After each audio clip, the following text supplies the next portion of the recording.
Bonjour, Dongo, le conseiller, l'agripreneur et le promoteur agricole. Alors, nous avons on a fini maintenant avec la partie du tronc. On va terminer maintenant avec les racines tout simplement de l'EVA, les maladies qu'on peut observer sur les racines de l'EVA tout simplement. Voilà, aujourd'hui nous allons tout simplement parler d'une maladie qu'on appelle la pourriture, les pourritures blanches des racines.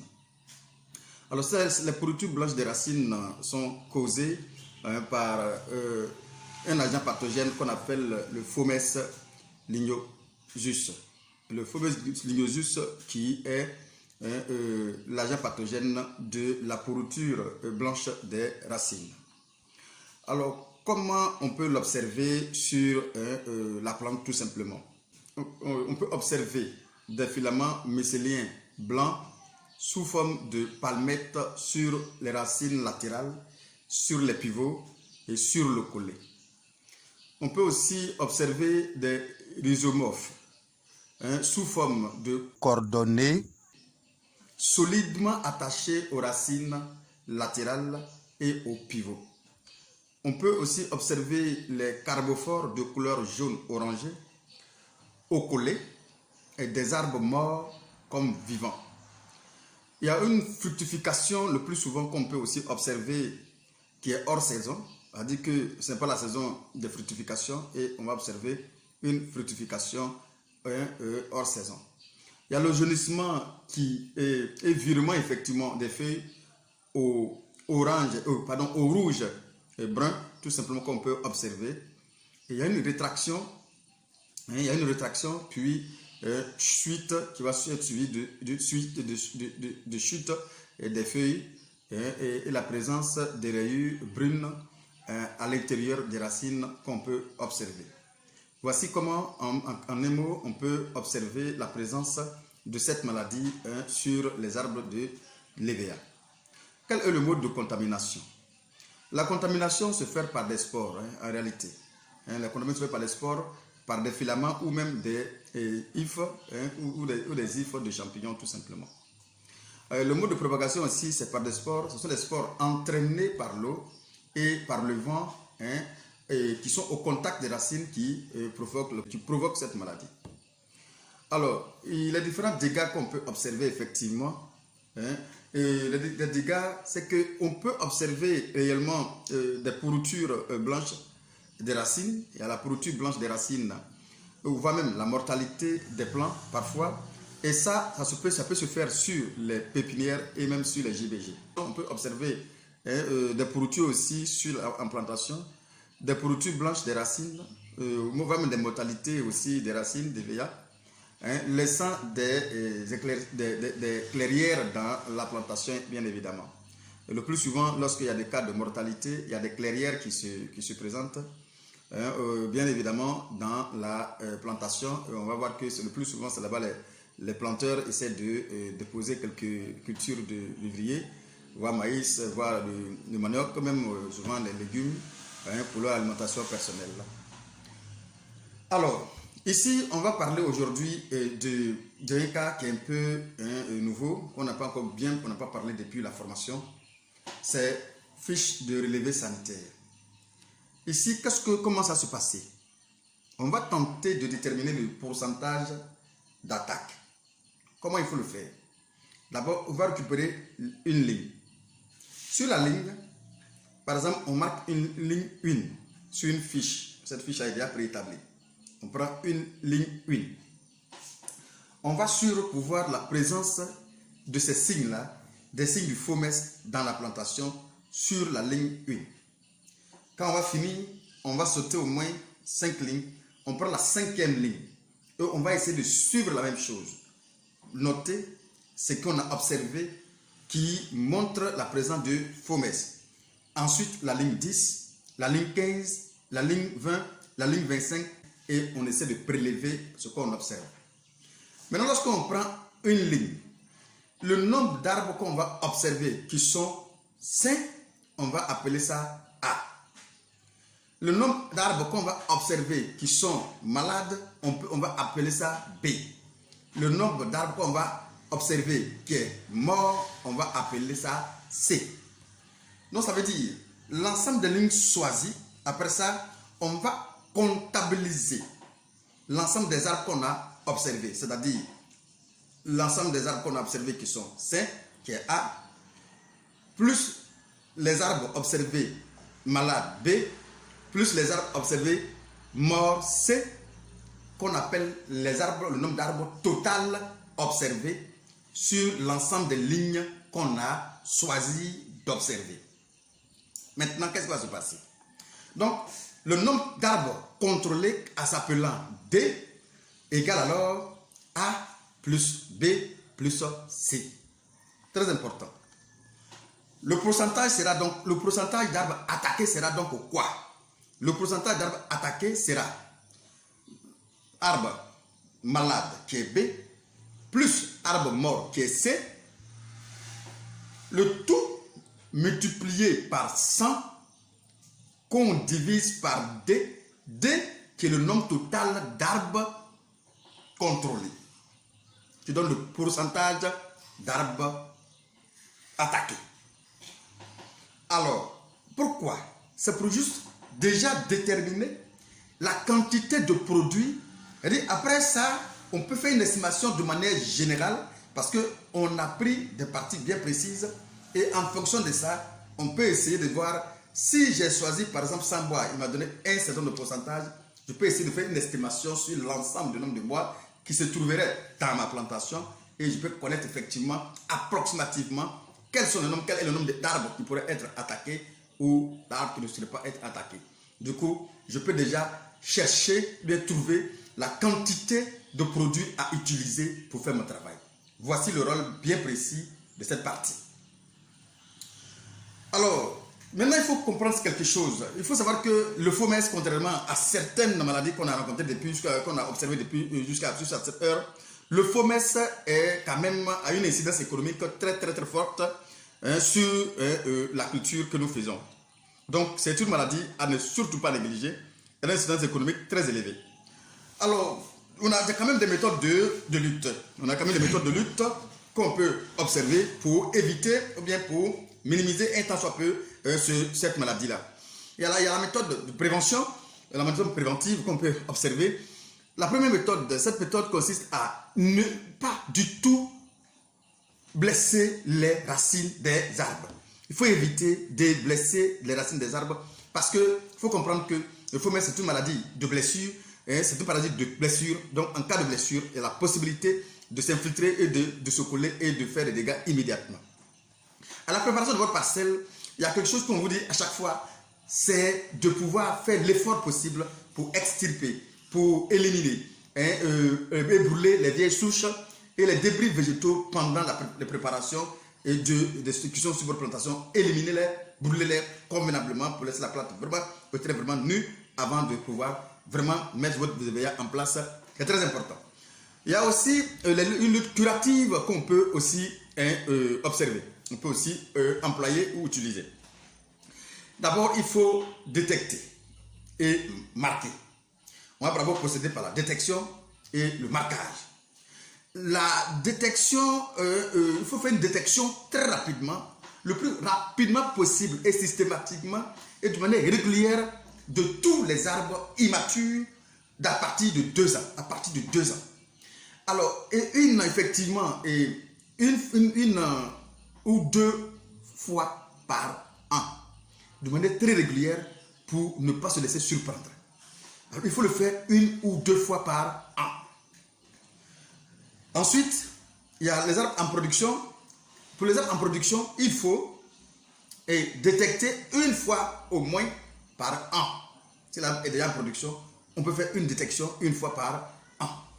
Après la détection, on va passer maintenant à ce qu'on appelle l'isolation et le traitement. Alors, pour les arbres qui sont infectés, par exemple par le rhizomorphe, par exemple. Pour les arbres qui sont infectés par le rhizomorphe et les carbophores, ou même morts, les arbres peuvent être infectés par les rhizomorphes ou le carbophore, ou il y a des arbres qui sont carrément morts dans votre champ, et le pivot qui est sans latex. il faut procéder à ce qu'on appelle l'isolation et éventuellement l'élimination de cet arbre-là. C'est très important, par abattage ou par dévitalisation de l'arbre. Par abattage ou par dévitalisation de l'arbre. Très important. Alors, pour les arbres infectés qui présentent des signes de mycélium, on peut faire un traitement chimique sans toutefois les isoler. C'est-à-dire que quand ces arbres, on sent la présence de mycélium, on fait un traitement chimique sans toutefois les isoler. Là, ça ne pose aucun problème. On peut le faire ainsi. Alors, la détection et le marquage. Vous savez, lorsque on fait détection, la terre est dégagée sur les racines latérales. Alors, tous les arbres infectés ou infestés ou infectés ou encore entre guillemets contaminés et leurs voisins sains sont aussi marqués. C'est très important. C'est très important. C'est-à-dire, tous les arbres infestés ou infectés, contaminés et leurs voisins sont aussi marqués. Il nous faut quand même un matériel pour pouvoir faire le travail de détection et de marquage. Alors pour faire ce travail de détection et de marquage, il nous faut quand même des pioches, des dabas, des machettes. Il nous faut, si possible, des scies tronçonneuses, des pinceaux, des peintures, des cuvettes, des seaux, des dosettes, des bandes de couleurs et ainsi de suite. Alors, une fois on a le matériel, il faut maintenant procéder à la détection réellement. Comment se fait la détection? Ici, la détection va consister à dégager la terre autour des collets et des racines latérales, autour des collets des arbres et des racines latérales, les racines qui se promènent dans le champ. Et de tous les arbres qu'on aura ciblés, on va détecter, qu'on aura choisi, on va les déshabiller carrément et voir un peu ce qui se passe sur les racines et ce qui se passe au niveau du collet. Ensuite, on va identifier et marquer les arbres atteints et les voisins immédiats. On va identifier et marquer les arbres atteints et leurs voisins immédiats. Effectivement. Ça, c'est la détection. Mais le marquage va consister donc à marquer les arbres infestés et les arbres infectés ou les arbres infectés et les voisins sains par des couleurs ou des signes différents. De sorte à pouvoir savoir, par exemple, si on dit c'est infecté, on peut marquer par la couleur rouge. On peut dire par exemple où c'est infecté ou contaminé, on peut marquer par la couleur bleue. On peut dire par exemple si le voisin direct, on peut marquer par la couleur verte. Tout simplement pour les démarquer, pour se démarquer et pour savoir qu'est-ce que j'ai en face de moi. Ça veut dire quelqu'un qui rentre dans la plantation immédiatement avec une fiche en main doit savoir de quoi il s'agit clairement, il peut lire dans la plantation correctement. Ensuite, on va passer à ce qu'on appelle le traitement des arbres infectés.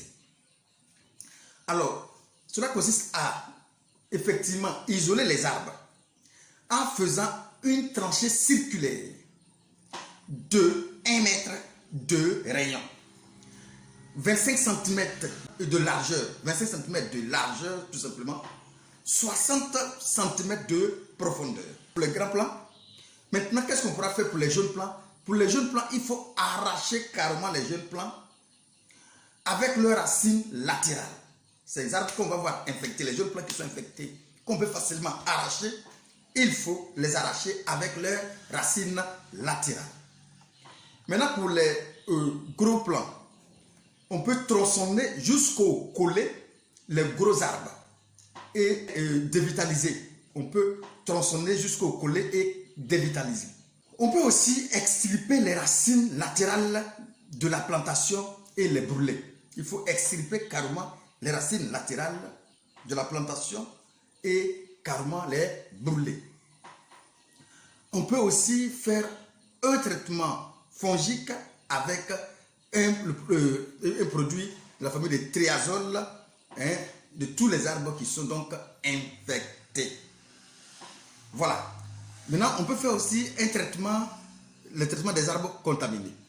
Pour les arbres contaminés, c'est-à-dire que les voisins qui semblent contaminés, qu'est-ce qu'il faut faire? Il faut d'abord confectionner ce qu'on appelle les cuvettes. autour des plants infestés ou à protéger en vue d'appliquer le produit. Il y a des plants qui sont infestés autour des arbres infectés. Il y a des plants, les plants qui sont, je dirais, contaminés autour des arbres infestés. Il faut aussi les protéger, il faut aussi les soigner en même temps. Donc, il faudra donc faire une cuvette. Cette cuvette consiste à faire quoi autour de la plante? C'est comme une masse de motte de terre qu'on va faire. On va amasser une motte de terre autour de la plante. Circulaire. Alors, du coup, qu'est-ce qui va se passer? Ça sera comme si c'est un creux. Et lorsque le peut rester, et en plus, on peut mettre le produit que nous choisissons de mettre, on peut mettre le produit et le produit va rester et s'infiltrer dans le sol et atteindre les racines qui sont attaquées. Voici le rôle de la cuvette faite en mode de terre, tout simplement. Alors, ensuite, quand on va nommer le produit, dépendre le produit à l'intérieur de la cuvette, on va maintenant renfermer carrément par la suite la cuvette qu'on vient de mettre. On va quand même fermer la cuvette de sorte à ce que le produit puisse être à l'intérieur, puisse être enfermé par le sable à l'intérieur, tout simplement autour de la plante, tout simplement. Voilà. Alors, on peut aussi inscrire sur un arbre du foyer traité un chiffre. Il faut inscrire un chiffre indiquant le rang du traitement. Cela va te permettre déjà de te retrouver la prochaine fois lorsque tu seras de passage dans la plantation. On peut faire un traitement fongique à base de triazole au collet et le long des racines latérales. Au collet et le long des racines latérales. Tout comme on peut faire aussi un traitement fongique avec le triazole, les voisins directs, effectivement, qui sont sains. Il faut faire un traitement fongique à base de triazole. Les voisins directs qui sont là, il faut les traiter. Même si, apparemment, ils sont sains, il faut les traiter. Et aussi, que ce soit sur la ligne, de la plante détectée malade, comme de manière latérale, effectivement, de la plante qui semble malade. Notez bien, il faut vraiment changer de molécule de temps en temps pour éviter que les parasites développent ce phénomène de résistance ou bien pour empêcher le produit de les atteindre tout simplement pour ne pas faire des traitements inutiles à chaque fois. Voilà, et lorsque on aura fini de faire tout cela, il faut savoir qu'il y a une période quand même de traitement qu'il faut observer. D'abord, la période de détection. À quelle période on peut faire la détection? La détection peut se faire en début des saisons de pluie comme à la fin des saisons de pluie. Tout simplement. Et lorsqu'on fait le détecter, après détection, effectivement, une semaine après, on a identifié des maladies. Une semaine après, au plus tard, il faut commencer le traitement. Quelle est la fréquence du traitement? La fréquence du traitement, la fréquence d'abord de la détection ou du marquage peut se faire une fois par an. Et le traitement, une fois qu'on a détecté la maladie, une fois chaque 6 mois. Une fois chaque 6 mois, ça veut dire 2 fois par an, tout simplement. Voici donc ce qu'on pourra dire sur le FOMES et à bientôt pour la suite de la formation, les maladies de racines de l'EVA. Merci.